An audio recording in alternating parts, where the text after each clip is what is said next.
धान प्रकृत ये सिस्टम टा जाना दरकार सिस्टम कौन धान किणे समवाय विभाग माने समवाय विभाग जो चले समवाय विभाग जो पैक्स अच्छी लैंप्स अच्छी एम सब ऑटोनोमस बॉडी अर्थ गोटे पैक्स 15 जन डायरेक्टर था डायरेक्टर माने विभिन्न पॉलिटिकल लिंक रे से इलेक्टेड होता एवं हो सारा पर संख्या जार अधिका थी से प्रेसिडेंट हुए एवं से प्रेसिडेंट से सोसाइटी रे जन को सेक्रेटरी जन को डाटा एंट्री ऑपरेटर से नियुक्ति दियंती एवं दरमा भी से दियंती तो सेटा जो विजु जनता दल सरकार समय इलेक्शन होता 2022 मसीह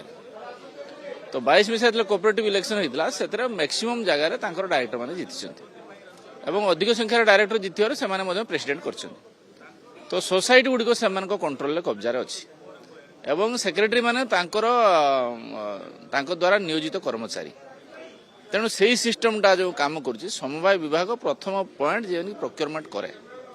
तेणु धान प्रोक्योरमेंट करिवारे सरकार कौन सुधार आने व्यवस्था जो इम्प्लीमेंट करने चाहती सेठी सेमान रही से दौना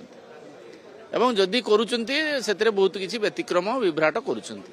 तेणु सेटा कि कौटना कईट आमको बैकबाइटिंग करुच्ची तेणु से कहले जे से इकोसिस्टम काम करुच्ची सुधरी जाओ से नुआ नीति आसी सेक्रेटरी मानक कैडरभुक्त कराई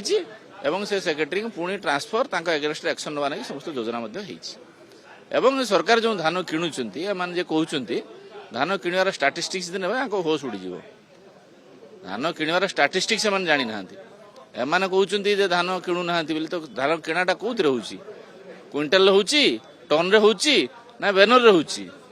आप टन टन रे देखंतु केते टन धान किणा आज दिन में 60 लाख टन मेट्रिक टन किणा 60 टन लाख मेट्रिक टन दाम हो पाखापाखि 18,000 कोटी टंका गत वर्ष आम 23,000 कोटी टंका देचु ए वर्ष 19 लाख चाषी आसिले एम कौन चाषी मान कथा कहते यहाँ को कहर कौन नैतिक अधिकार ना।